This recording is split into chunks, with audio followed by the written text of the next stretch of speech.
గతంలో జగను తన కుమార్తెను గెలవడానికో, తన వాళ్ళని గెలవడానికో టూర్‌కి వెళ్ళినప్పుడు దుష్ప్రచారాలు చేయడం, పనికి మాలినటువంటి వార్తలు రాయడం, సోషల్ మీడియాలో అడ్డదిడ్డమైన కారు కూతలతో కూడినటువంటి రాయడం, దాన్ని రాజకీయంగా తెలుగుదేశం పార్టీ రైజ్ చేయడం జరిగింది. అనవసరమైన ఇష్యూ. అది వాళ్ళ వ్యక్తిగతమైనటువంటి జీవితం మీదన మన రాజకీయాల్లోకి లాక్కురావడం. ఇప్పుడు చంద్రబాబు గారి టూరు సీక్రెట్‌గా ఎందుకంటూ ఇప్పుడు వైసీపీ సేమ్ అస్త్రాన్ని రివర్స్‌లో ప్రయోగిస్తుంది. అప్పుడు తప్పట్టే, ఇది తప్పడతా. వాళ్ళ వ్యక్తిగత కుటుంబ జీవితం వాళ్ళకి వదిలేయాలి. అది మనకెందుకు అవసరమైనటువంటిది. సెలవు తీసుకున్నారు, లేదా ప్రభుత్వ అడ్మినిస్ట్రేషన్ నడుస్తూ ఉంటుంది.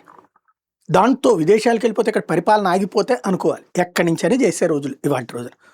కాబట్టి అనవసరమైన ఇష్యూ. కాకపోతే ఏ దేశానికి వెళ్ళారు, అది వాళ్ళ వ్యక్తిగత స్వేచ్ఛను వదిలేద్దాం. నాడు అడగక్కర్లేదు, నేడు అడగక్కర్లేదు. కాబట్టి జన జీవితంలో ఉన్నప్పుడు జవాబుదారీని అంటే కరెక్టే, జవాబుదారీ. దేని వరకు ఆ జవాబుదారీతనం అంటే రాజకీయ పరమైనటువంటి జవాబుదారీతనం, అంతేగాని వ్యక్తిగత జీవితం కాదు. అది ఇక్కడ గుర్తుపెట్టుకోవాల్సిన అంశం. కానీ మన రాష్ట్రానికి దరిద్రం ఏంటంటే ప్రతిదీ కూడా నెగిటివ్ని పాజిటివ్గా, పాజిటివ్ నెగిటివ్గా మాట్లాడుకుంటుంటాం.